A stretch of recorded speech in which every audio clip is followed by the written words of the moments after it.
Hello, my name is Paul, and today I'm going to show you how I made this painting.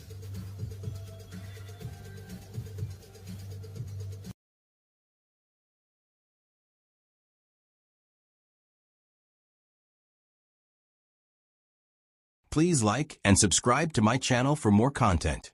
And if you have any questions or comments, feel free to leave them in the comment section where I'll be sure to answer them.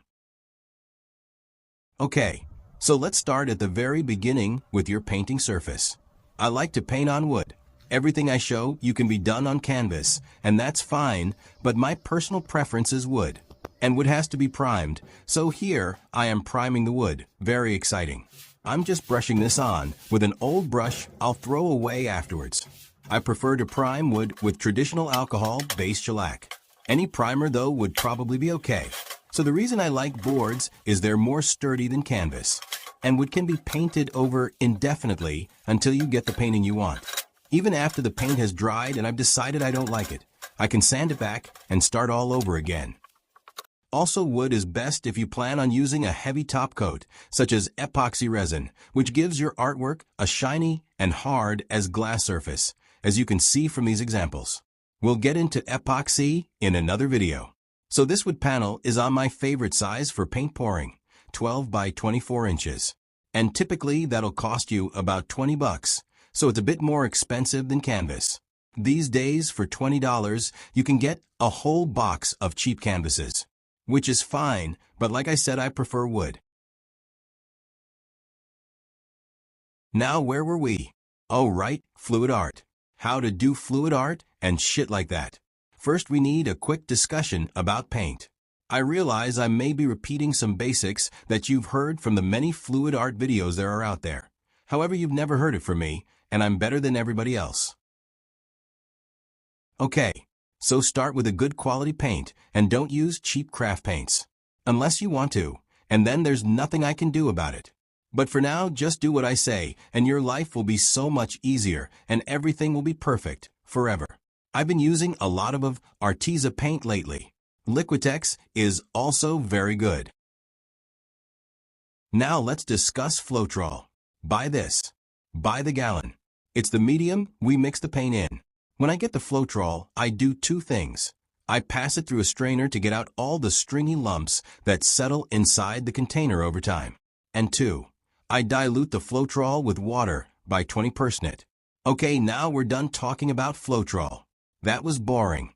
So the mixing ratios of paint to medium that work best for me is 1 part paint to 3 parts Floetrol medium. This little scale comes in handy for measuring out liquids. So for example, if you have 3 ounces of paint, you would add 9 ounces of medium for a total of 12 ounces. There's other ways to mix ratios, but this is the way I'm doing it. Because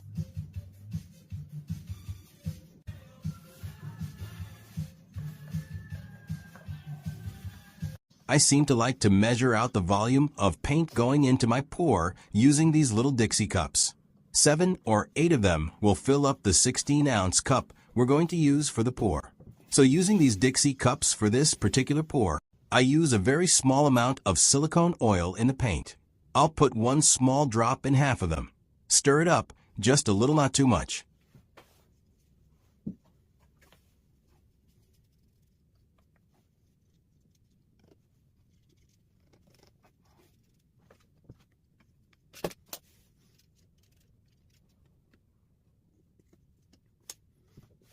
I'm going to use roughly half a Dixie cup per paint layer, starting with black.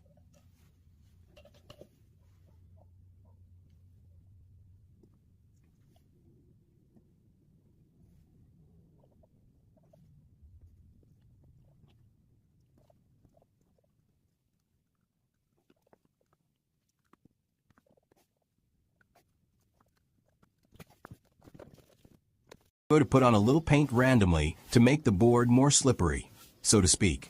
That's so the paint can slide around a little without losing too much of its overall shape. If you follow me. If you don't follow me, it's because I'm not making any sense and am incoherent half the time. By the way, this isn't my real voice. I'm using an AI voice because I hate the sound of my voice. I sound like a valley girl on crack. So this is the tricky part, followed by a very zen moment. I flip the cup of paint over.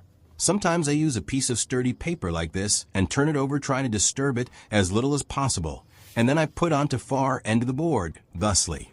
Then I kind of carefully lift and drag the cup down the board, gently.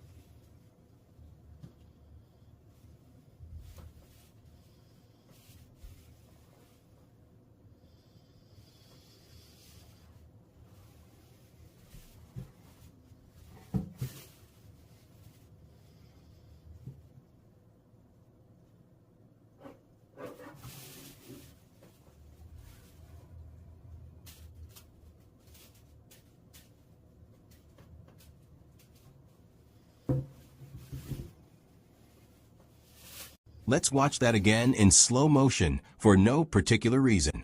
The point is to make any necessary moves quickly, and then let the paint settle before moving it any further. Having made a fairly smooth pour, I don't need to bother with tilting the painting around too much. Tilting the painting is a tricky business that will lead to cell distortion, either good or bad. But for this technique, we're trying to disturb the paint as little as possible. We'll simply let the paint settle, and the cells will bubble up. And of course here, I am lightly torching the board in order to help bring up any cells. Those are my skinny legs walking around.